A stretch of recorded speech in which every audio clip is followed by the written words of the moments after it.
जय भीम साथियों। आज हम आपको एक ऐसी कहानी से रूबरू कराऊंगा जिसे सुनकर आप मोटिवेट होंगे। और एक कहानी, एक विचार आपकी जिंदगी में कैसे भूचाल ला सकता है, एक विचार आपकी जिंदगी कैसे बदल सकता है। जैसे आपने उंगलीमाल डाकू का नाम सुना होगा, उंगलीमाल नामक कहानी भी सुनी होगी कई बार। उंगलीमाल जो था पहले से डाकू नहीं था। उंगलीमाल पहले हम लोगों की तरह साधारण आदमी था। उंगलीमाल जो था वो वहां का राजा जो था, उसने उनके साथ कुछ गलत किया हुआ था, तो उन्होंने प्रण लिया कि हम 1000 लोगों का वध करेंगे, 1000 लोगों का वध करेंगे। और उंगलीमाल जो था वहीं गांव के पड़ोस में एक पहाड़ी पर जाकर रहने लगा। और वहां पर कोई भी जाता था उसे वो मार डालता था। और मार डालने के बाद उसकी उंगलियां अपने गले में माला डालता था, उनकी उंगलियों की पहनकर अपने गले में। वो 9999 लोगों को मार चुका था। इसीलिए गांव से पोस्टर लगाए गए थे कि इस तरफ जाना निषेध है, इस तरफ जाना निषेध है। इधर उंगलीमाल नाम का डाकू रहता है जो 999 वध कर चुका है।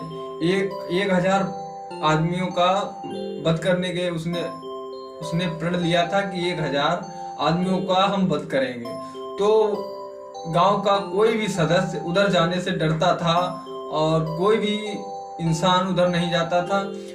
कोई राजा तक की, जहां तक राजा भी उसे उंगलीमाल नाम से, वहां के सब जो मूल निवासी थे वहां के सब लोग कांपते थे उंगलीमाल नाम से।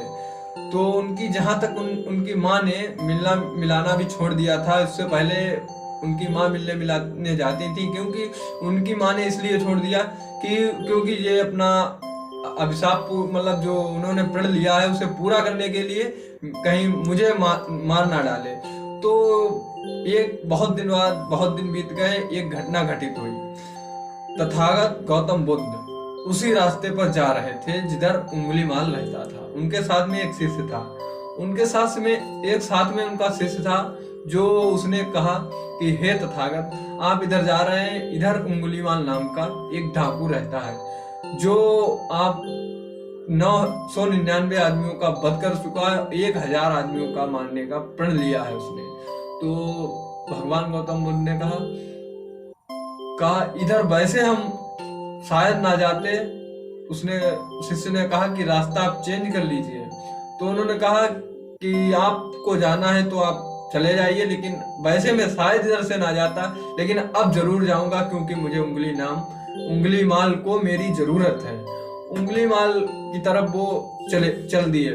उंगलीमाल ने साधु को आते देख उन्होंने बहुत खुश हुआ, मन ही मन खुश हुआ कि आज हम अपना 1000वां वध करेंगे और मैं अपना प्रण पूरा करूंगा।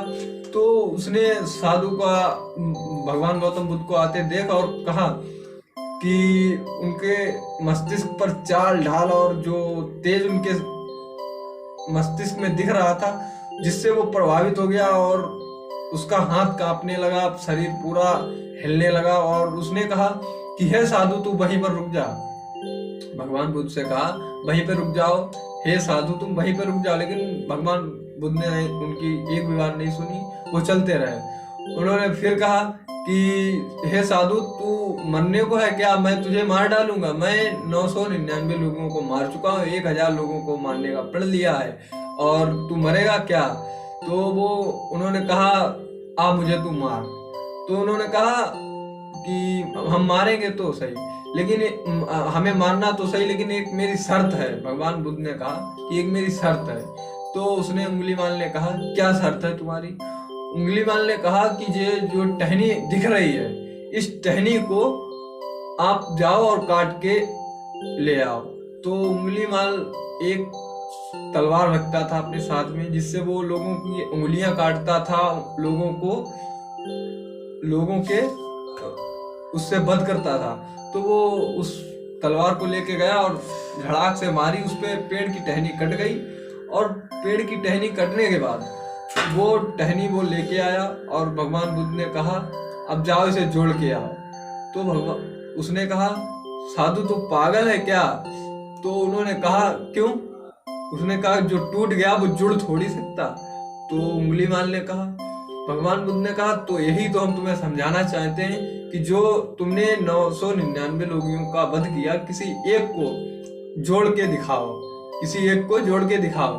तो मनी वो रोने लगा और उसने उंगलियों की माला भगवान बुद्ध के चरणों में डाल दी और भगवान बुद्ध ने उससे कुछ नहीं कहा और लौट कर चल दिए। भगवान बुद्ध को पता था कि ये मेरे पीछे जरूर आएगा। उंगली माल उनके पीछे पीछे चल दिया।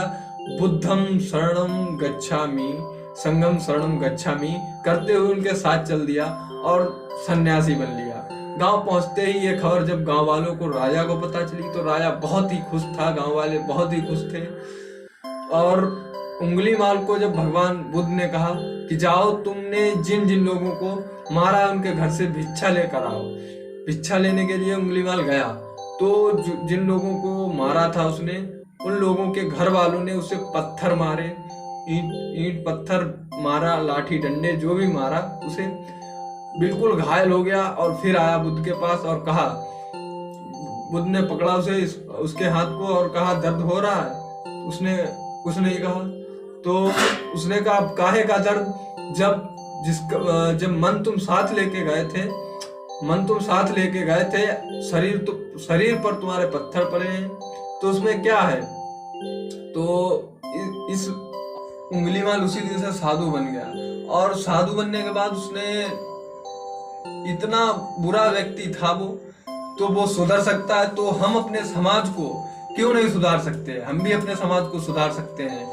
आज से संकल्प लीजिए कि हम भी अपने समाज को सुधारेंगे और आगे बढ़ाने का काम करेंगे। नमो बुद्धाय। चलिए आपको मिलते हैं अगली वीडियो में। कैसी लगी हमारी वीडियो? लाइक करें, शेयर करें, कमेंट करें। जय भीम, जय भारत।